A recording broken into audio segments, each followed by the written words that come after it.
Hello and welcome to today's episode. In this episode, we will discuss about foreign trade and globalization. In addition to this, we will also discuss briefly FDI, that is Foreign Direct Investment. I am Rayyan Zahoor and the subject expert is Dr. Arshia Hussain, teaching in the Department of Commerce and Business Studies, Jamia Millia Islamia, University, New Delhi. Let us start this episode with the concept of foreign trade.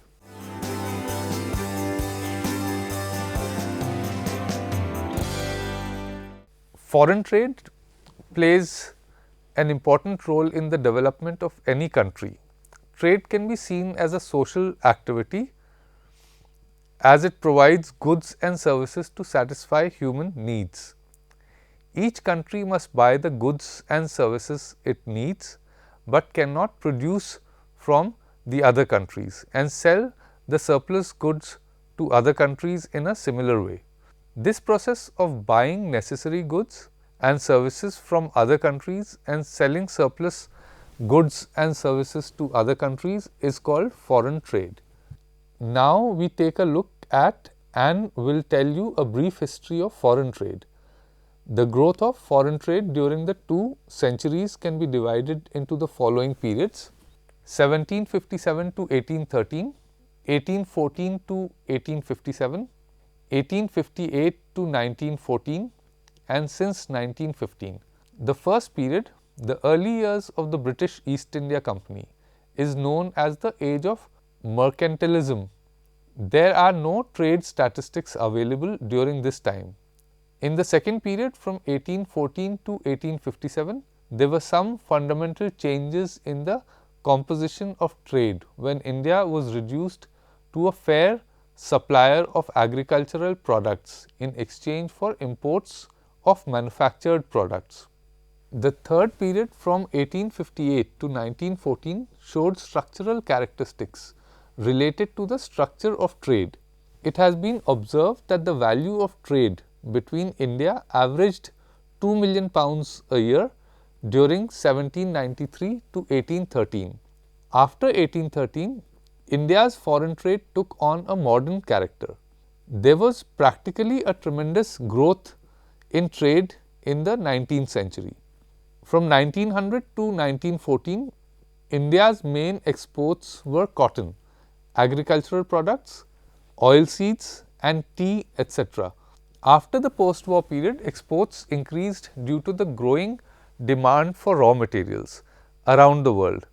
In the 1930s, Indian foreign trade was severely affected by declining purchasing power and the corrupt practices of the colonial government. During World War II, raw materials were exported from India and the final product was imported from Great Britain, which prevented the production of the final product in India. In 1950 to 1960, India's main exports included cashew nuts, black pepper, tea, coal, mica, manganese ore, raw and tanned hides and skins, vegetable oils and raw cotton, accounting for 34% of exports. India's foreign trade has changed in terms of composition since the post-independence period. Before independence, primary goods and agricultural raw materials were the majority of exports and oil, machinery, cotton, etc. They were India's main imports, but after independence, the prospect of India's exports and imports has widened due to the many structural changes. Before independence, India's foreign trade was restricted to Great Britain, but after independence, the United States, Germany, Japan and Great Britain emerged as new trading partners. Now, we will discuss about the importance of foreign trade.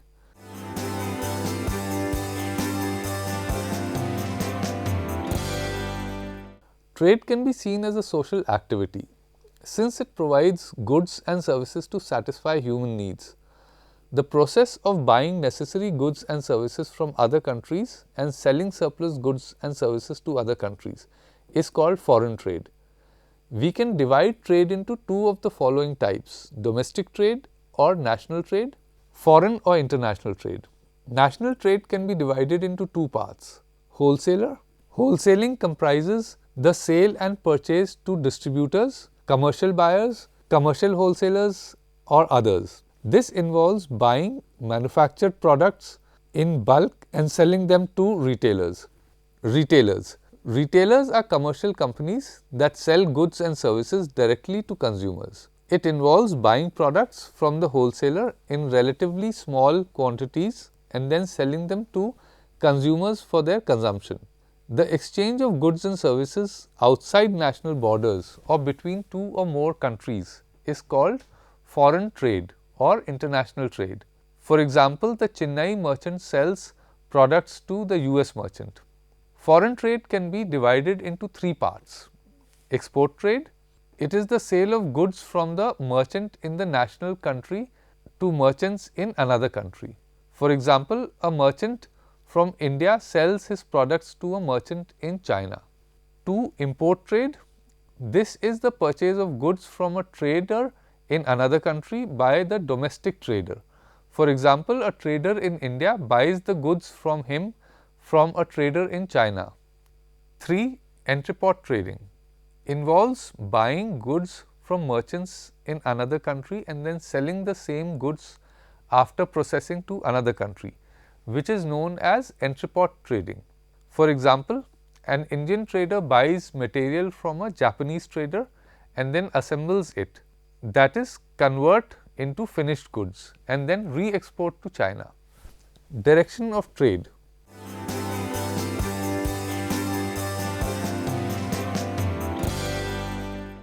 Direction of trade refers to the countries to whom India exports and countries from which India imports the goods and services. Before independence, India's foreign trade was limited to Britain, but after the independence, USA, Germany, Japan and UK emerged as new trading partners. Following are the major trading partners of India. Top export partners of India. 1. Export partners. India exports 7,500 commodities, value $264 billion to about 190 countries, including USA, Hong Kong, Singapore, Germany, China, Japan, Sri Lanka, Bangladesh and Vietnam, etc. in 2015. Top import partners of India. 2. Import partners. India imports around 6,000 commodities, value $390.7 billion from 140 countries, including China, Saudi Arabia, Switzerland, United States, Indonesia, Germany and Iraq, etc. in 2015. 1.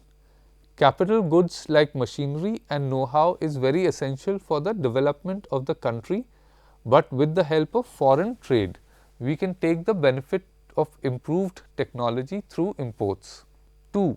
It helps in fulfill the gap between the domestic demand and supply through imports. 3. More exports result into more production, which leads to increase in employment because extra production requires more manpower. 4. Exports also results into the increase of packing and transportation, which results into expansion of other industries. 5. Foreign trade brings improvement in agricultural and industrial sectors of the economy. 6. It is helpful for the removal of shortage of goods. If there is shortage of any goods, then that commodity can be imported from the international market, which will eliminate shortage of that commodity. 7. The foreign trade helps to improve the quality of local product. 8. Foreign competition helps in the price stability of a nation. If the price level is very high of a good, then that commodity can be imported, which will keep price in stable position. 9. In the presence of international trade, the resources are properly utilized, which it helps to increase exports of the nation and as a result per capita income and national income increase. Composition and direction of foreign trade of India.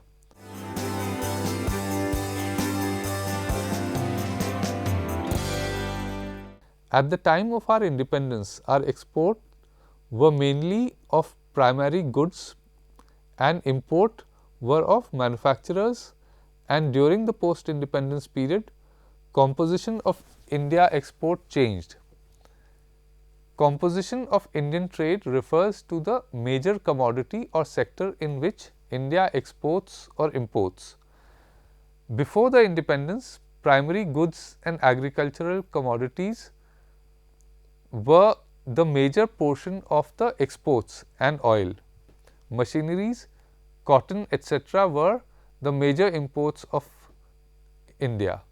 But after independence, horizon of Indian exports and imports has increased due to many structural changes taken place from time to time. Composition of foreign trade includes 1. Composition of exports, 2. Composition of imports. Composition of export. Table reveals that in 2015 to 16, all components of exports except chemicals and related products and ready-made garments registered negative growth. The exports of petroleum and crude oil products have diminished by 49.4%.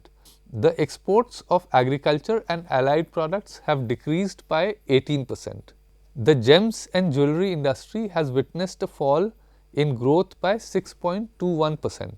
Composition of import. In 2015 to 16, most of the major components of imports have registered negative growth. The imports of petroleum crude and products have decreased by 40.52%, fertilizers 11.62%, electronic goods 8.09%, agriculture and allied products 5.75%, ready-made garments 10.2%, witnessed positive growth in the year 2015 to 16. Now we will discuss about globalization.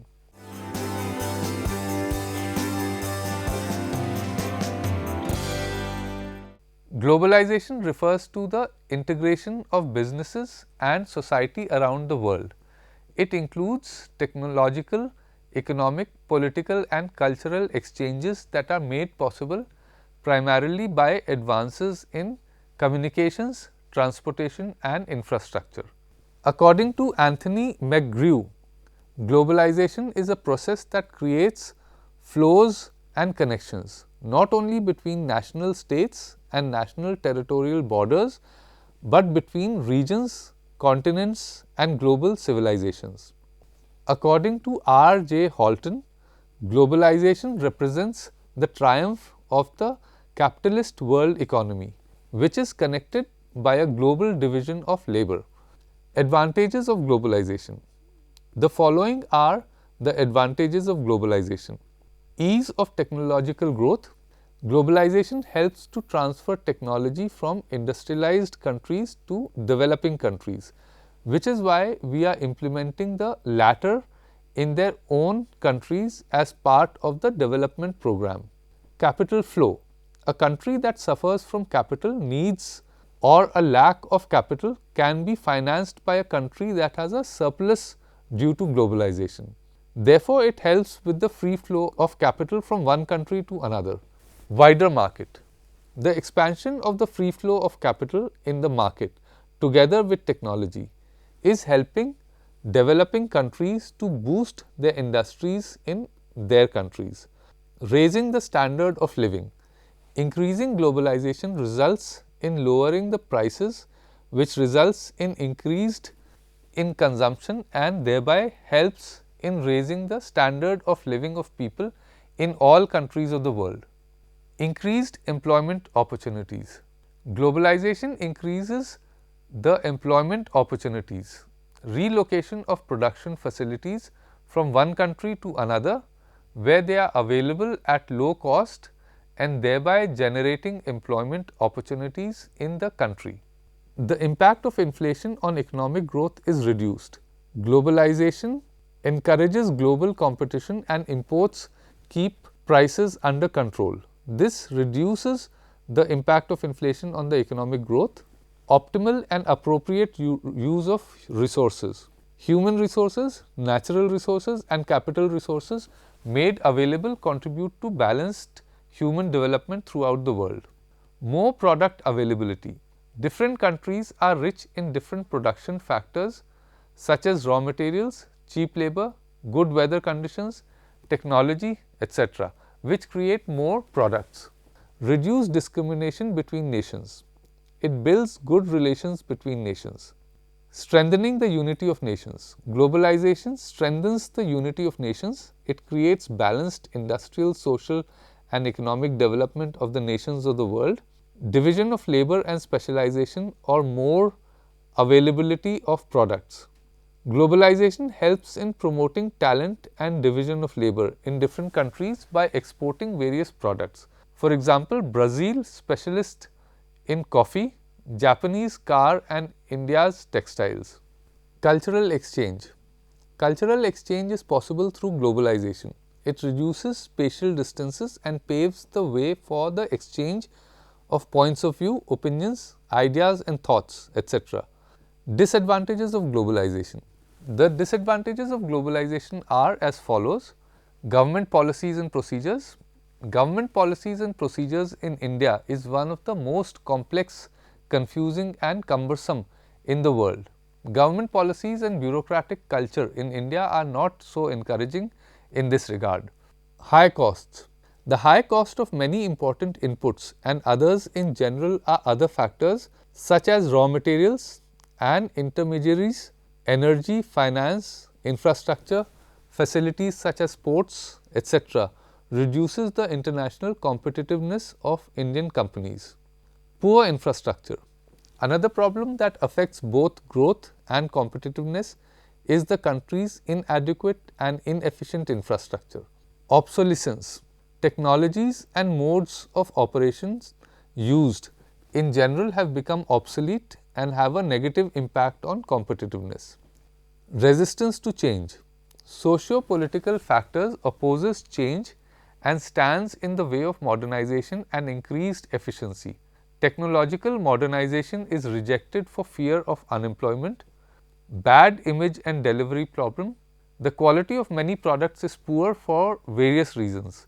Even if the quality is good, the poor image quality from India has become a disadvantage. Trade barriers.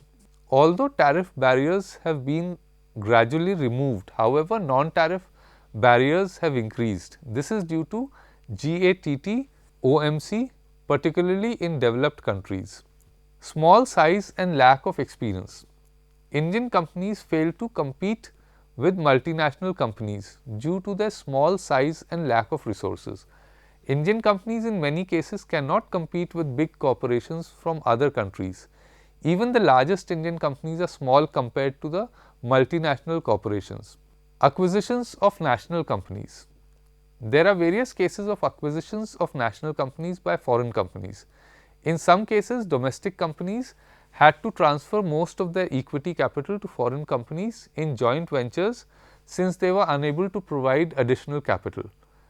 Now we will discuss foreign direct investment.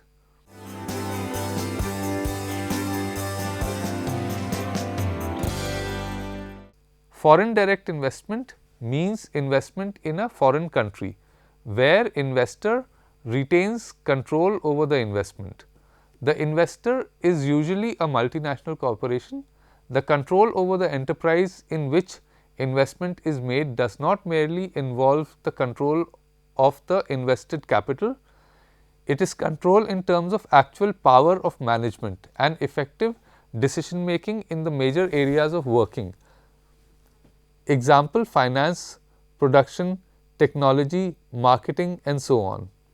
India has already established itself as one of the fastest growing economies in the world.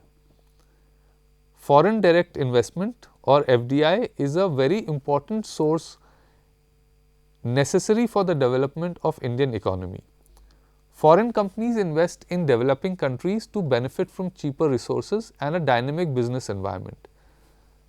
A foreign direct investment is an investment by a company or institution based in one country in a company or institution located in another country.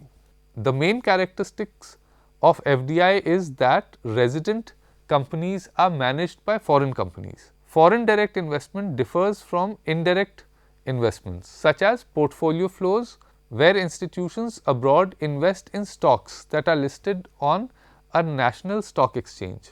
Direct investment companies often have a major influence and control over the company in which the investment is made. An example of foreign direct investment or FDI would be a US company taking a majority stake in a company in China. FDI was brought in India in the year 1991 by Dr. Manmohan Singh and P.V. Narasimha Rao. FDI resulted in the creation of more jobs in India. According to the United Nations, India attracted $44,000 million in investment in 2015, 26% more than the previous year, and becomes the 10th largest destination for FDI in the world. Summary.